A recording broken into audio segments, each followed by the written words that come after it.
Life wasn't always this way.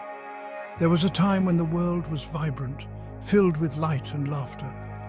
I remember those days vividly as if they were just yesterday. I remember the warmth of the sun on my skin, the gentle caress of a summer breeze, and the way the light filtered through the leaves, creating a dance of shadows and light on the ground. The laughter of friends echoing in my ears, the joy of shared moments, and the feeling of belonging. We would spend hours in the park talking about our dreams and aspirations, believing that the future was ours to shape.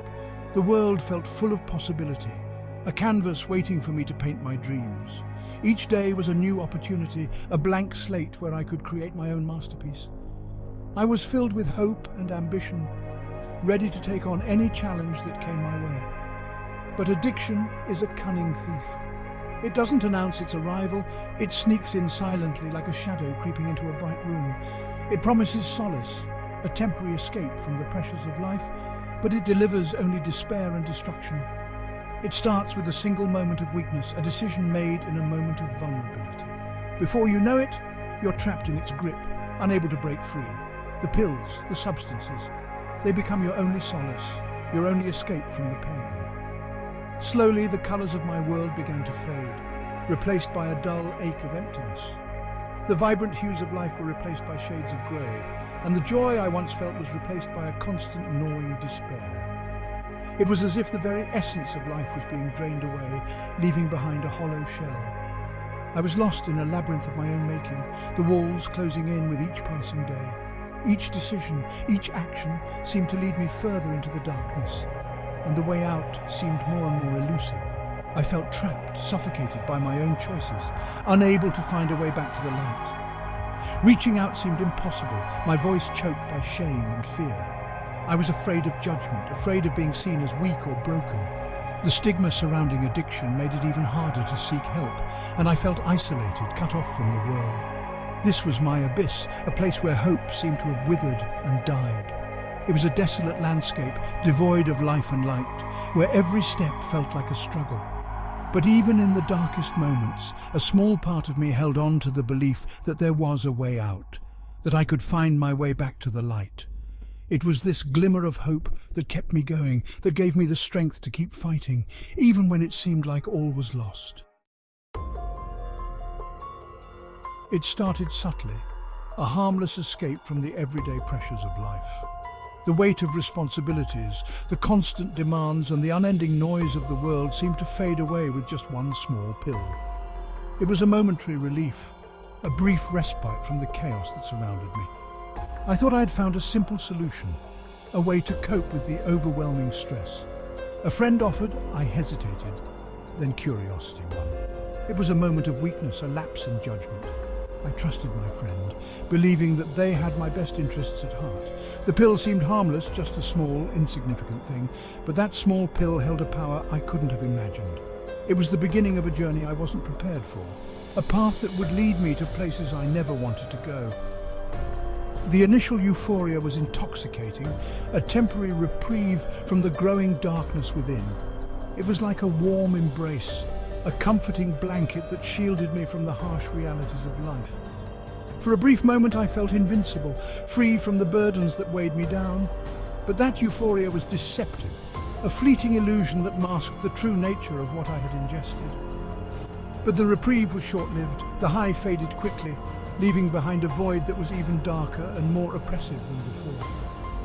The shadows that had been temporarily banished returned with a vengeance, bringing with them a sense of despair that was almost unbearable. I found myself longing for that euphoria again, desperate to escape the crushing weight of reality. I needed more to chase that fleeting feeling, to numb the pain that was starting to consume me. Each pill seemed to offer a promise of relief, a way to silence the inner turmoil that was growing louder with each passing day. But with each dose, the relief became more elusive, the pain more persistent. I was caught in a cycle of chasing a high that was always just out of reach. The descent was gradual, almost imperceptible at first. It started with small, seemingly insignificant choices, each one leading me further down a path I couldn't see. I told myself I was in control, that I could stop whenever I wanted. But the truth was, I was already losing my grip, slipping further into the abyss with each passing day. But with each passing day, the pull of addiction grew stronger, tightening its grip on my soul. It was like a vice, squeezing tighter and tighter, leaving me gasping for breath. The more I tried to resist, the stronger the pull became. It was a battle I was losing, a fight against an enemy that was relentless and unforgiving. I was caught in a vicious cycle, desperately seeking solace in the very thing that was destroying me. The pills that once offered a brief escape had become my prison, trapping me in a never-ending loop of need and despair. I was lost, unable to find my way back to the person I once was. The void had seduced me, and I was powerless to resist its call. Rock bottom came in the form of a broken promise, a promise I had made to myself and to my family. It was a promise to be better, to be present, to be the father and husband they needed. But addiction has a way of eroding even the strongest of vows, leaving behind a trail of broken dreams and shattered trust. Tears streaming down my daughter's face were a stark reminder of the consequences of my actions. Each tear was a testament to the pain I had caused, a silent cry for the father she once knew. Her innocence, her pain cut through the fog of addiction like a shard of glass. It pierced the haze that had clouded my judgment for so long, bringing with it a clarity I had not felt in years. Her pain was raw, unfiltered, and it demanded to be acknowledged. In that moment, I saw the wreckage of my life reflected in her eyes, the broken promises, the missed moments, the countless nights lost to the grip of addiction. Her eyes were a mirror, showing me the man I had become and the man I needed to be. The shame was unbearable, the guilt overwhelming. It was a weight that pressed down on my chest, making it hard to breathe. I had let down the people who mattered most, and the realization was a bitter pill to swallow. I had become a prisoner in my own home, my addiction the invisible bars that held me captive. Every corner of the house was a reminder of my failures, every room a testament to the life I had squandered. The walls seemed to close in on me, suffocating me with the weight of my own mistakes. Fear threatened to consume me, the fear of judgment, the fear of failure. What if I couldn't change? What if I was too far gone? These questions haunted me, keeping me awake at night, gnawing at the edges of my sanity.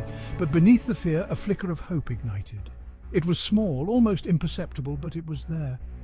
It was the hope that maybe, just maybe, I could turn things around, that I could be the father my daughter deserved, the husband my wife needed. My daughter's tears became a catalyst, a desperate plea for the father she deserved. They were a call to action, a reminder that it was not too late to change. Her tears were a beacon guiding me out of the darkness and towards a path of redemption. I knew I couldn't do it alone. I needed help, support, and a community that understood my struggles. I found solace in a support group where people shared their stories of pain and recovery. Their journeys gave me hope, showing me that change was possible, that redemption was within reach. I began to reflect on my life, to understand the root of my addiction. I started journaling, pouring out my thoughts and fears onto paper. It was a cathartic process, one that helped me make sense of the chaos that had consumed my life. Slowly, I began to rebuild my relationships.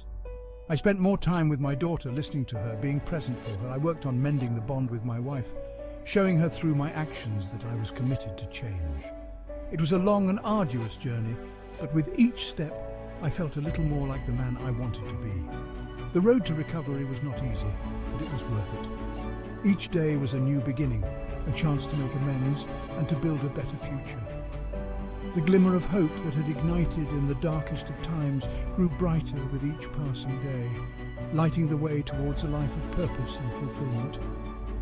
Today, I am grateful for that moment of clarity, for the tears that sparked my journey towards recovery. My daughter's pain became the catalyst for change, and her love became the anchor that kept me grounded. Together we found a way out of the darkness, and for that, I am eternally thankful. Asking for help was the hardest step, an admission of defeat and a cry for salvation. The words stumbled out, choked with shame and fear, but to my surprise, I was met with compassion, not condemnation. My family, my friends, they rallied around me, their love a lifeline in my darkest hour. Therapy became my sanctuary, a safe space to confront the demons that haunted me.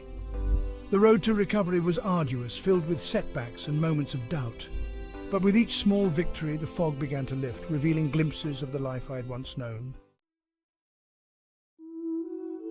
Support groups became my lifeline, a testament to the power of shared experience. In the stories of others, I found echoes of my own struggles, a reminder that I was not alone. Rediscovering lost passions became a form of therapy in itself. The simple act of creation, whether painting, writing, or playing music, filled the void that addiction had left behind. With each stroke of the brush, each word written, each note played, I felt a piece of myself returning, stronger and more resilient than before.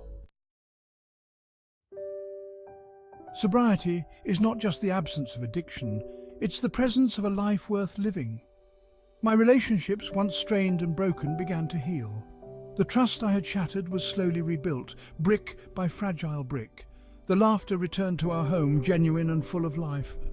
I had found purpose in the wreckage, a reason to keep fighting, to keep moving forward. My past became a source of strength, a reminder of how far I had come and the power of redemption. If you are reading this, trapped in the clutches of addiction, please know that you are not alone. There is hope, even in your darkest hour. Recovery is possible, but it takes courage to take that first step. Reach out to a loved one, a friend, a therapist, anyone who will listen without judgment. There are resources available, people who understand the struggle and want to help you find your way back. Addiction thrives in secrecy and isolation. Don't let shame silence your voice. Talk about it, share your story, and know that seeking help is a sign of strength, not weakness. The road to recovery may be long and winding, but with each step forward you move closer to the light. Hold on to hope, believe in your own resilience, and never give up on yourself. Your life is worth fighting for.